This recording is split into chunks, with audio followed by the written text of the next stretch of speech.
Okay, welcome to Echo Dawn Part 11. We are still at our base of operations up in Elsport, and we're pretty much tapping all the best stuff out of the shop that we can get because we need it. We found out that this is not an easy game with simple challenges. This is a hard game with complex challenges, and I think that's one of the reasons I like it so much. And I hope that other people are finding that kind of experience out there too. I've been talking to a few other people who've been playing it, and they're enjoying it. And the challenge level's real. It's not just a simple, easy walk in the park, and that's kind of the appeal to some people. So what we're doing here is we're cruising out of town. We'll take any fights that we end up on the way. The Caracal does lick, which does has a paralyzing effect, and all of my guys are now equipped with the ring that is anti-paralyze. So I'm going to play with some other things as I go because I have some new abilities to try out. I'm going to try the charm with the druid and just see how it goes. Could be interesting. There are probably some things that are just overall more effective than others, but you don't know until you mess with them. Give them a shot. Okay, I should have realized. He's basically singing the charm on one guy at a time. So you can't keep charming the whole team. I guess that makes sense. I mean, how fair would that be? You just re-charm the whole group and then you just knock them out one by one.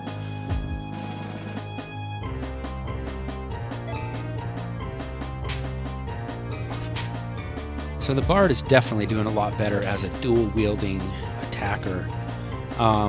Here are some thoughts on the Bard. I got some tips that basically said I've been thinking about the Bard wrong.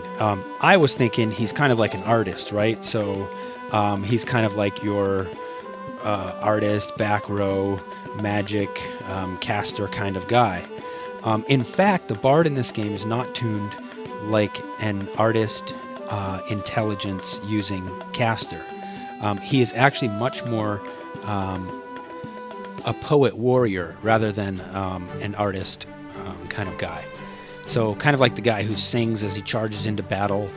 Maybe something like the Scandinavian skalds that used to be these poets and singers and stuff like that, but they were fierce warriors. So that's kind of how the Bard is tuned in this game. So you want to use him much more as an actual fighter who can also throw a song of buff or a song of debuff on the enemy, but he is a full-on fighter. And there's the challenge right there of using the charm. If you're going to use your abilities like cleave, you're probably going to uncharm one of the enemies. So in that case, I should have picked the bottom left guy because my cleave would have hit the top right, the top guy and the bottom right guy. So you got to plan that kind of stuff out. I'll pay attention to that a little bit more next time. Oh, and the other really interesting thing is his blade dance is not intelligence based. It's more like an artistic sword move. So think like a samurai doing some complicated sword maneuver. So it's actually based off of his either strength or dexterity. And in this case, he's using the whips. So it would be based off of his dexterity. If I'm thinking about it right, that's where it's based. So I don't actually want to put points so much into intelligence. I want to be putting points into dexterity when he's using the dual-wielding whips. Now, of course, you need to put some points in intelligence to have the basically the points to be able to use those abilities. But and that's only the kind of funky thing about it that didn't make sense to me.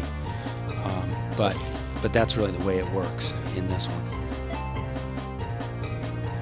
So I'm pretty much going to unload on these guys, not hold back. My plan is just to march out there and use a campfire if I have to, or if I don't, just get by with a couple magic vials. That's not such a big deal.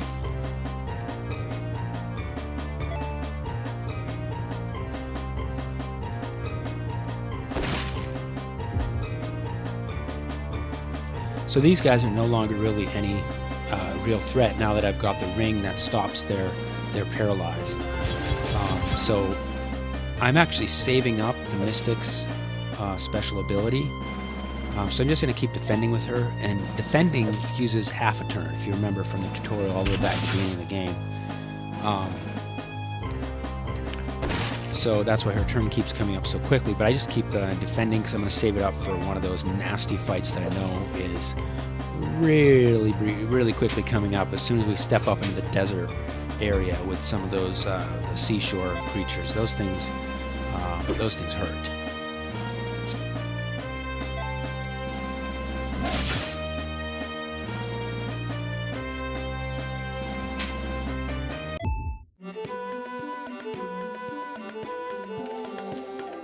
So we came out of that not really too much the worse for wear. I do need a little bit of heal, especially on the Mystic. So I'm going to burn that. I think that's all I'll do at the moment, and we're going to head up here and get into some of our first fights with these desert guys, the beach guys, or whatever you want to call it. I keep calling it the desert. It's actually like the beach leading up to the underwater place, isn't it? I guess that's what all the scenes and stuff are, but to me, it's a desert zone. Now these guys are nasty, so yeah, I'm gonna get rid of their turn right away and just start nuking them down one by one. Nice, she goes again right away. Oh, that's right, I should have refilled her MP. It's probably not even worth attacking like that unless it's enough to just tip her over the edge. Now we gotta keep focusing on that guy.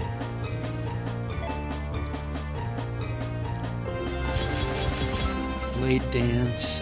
You know, if you think about how much damage that really is across everybody, that is pretty nice.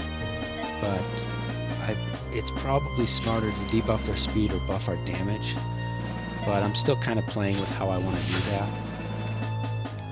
Shoot, I would hope to get rid of at least one more of them before their turn comes up.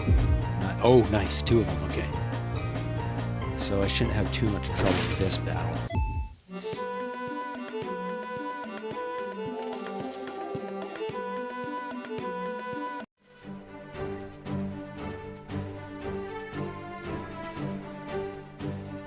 So if I'm looking at the mini-map, I got to be heading this way. It looks like that crescent thing up there. And also, I got to, outside of battle, use potions and stuff like that. That way it doesn't take a turn inside of battle, but keep my characters filled up. Okay, here we go. This is one of those harder fights up in this area. One that can really drain your both your life and magic mana points. I would love to just spam the Dark Orb from the Mystic, but I can't. I'm going to need that MP for healing and stuff like that.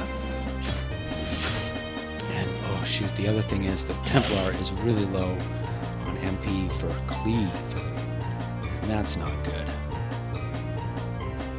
I'm going to try to slow these guys down and reduce their damage as well, because they have a full set of turns coming up.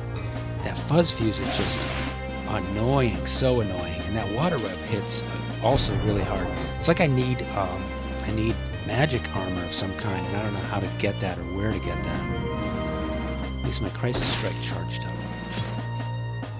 I gotta get rid of some of these guys. And I'm doing better off than last time I was up here, for sure, but those lightning bolts, unending lightning bolts, that is not good.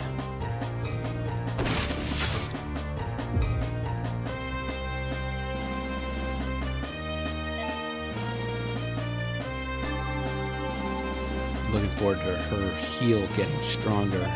Right now it sort of just barely makes it up to maybe keep you alive. And again, the Blade Dance spreads out the damage, which is good if I can pair it with Cleave, but I am out of MP for the Templar.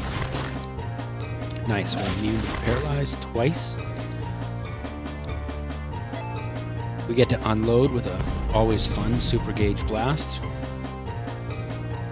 I'm just trying to remember who has taken the most damage so far. I don't really necessarily need to heal.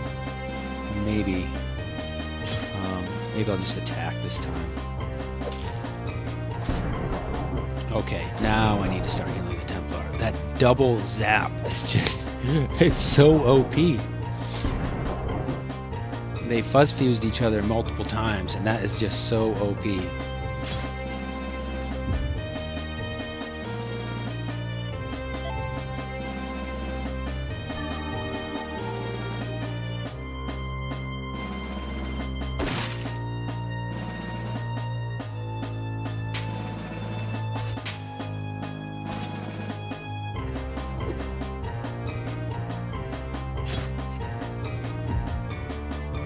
And 1 to go. We're not doing too badly. Low on mana points, and we do need a refill on some health.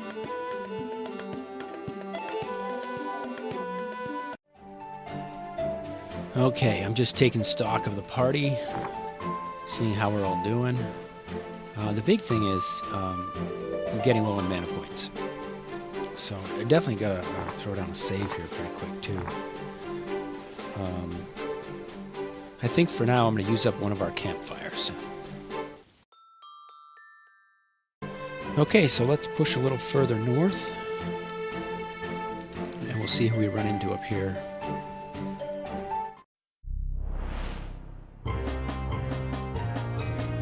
Alright, group of these guys. They do that water spit thing that drains my health really fast. I'm going to use a little bit. Yeah, see the water web, the seashore spindler. Say that 5 times fast. At least my Aria of Ancients is up, and I can try to lay down some damage pretty fast on them. That water web, man, that hits so hard. You know, that takes nearly 200 off. That's great. Get rid of 2 of them. And we'll piercing shot another one just to try to get rid of them as quickly as possible. Yeah, I don't want to burn up her. That thing's so expensive though, I don't want to burn it up. Mana so fast. Nice. I always love the negate when it's like you used an ability and it got shut down.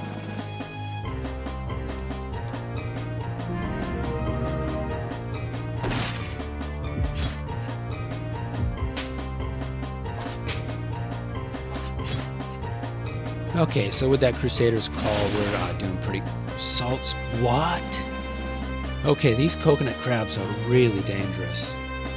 That's a little bit ridiculous. Not only to hit everybody so hard, but to completely clean out all of my MP. Wow.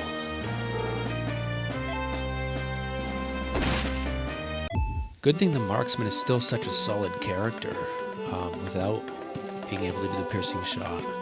Still hits nice and hard. The dilemma here, though, is I really need to use up another campfire. And that's not good to burn those things up so quickly. And I've still got enough stuff on me, though, to make it out. So I'm going to throw down a save, even on that same save slot.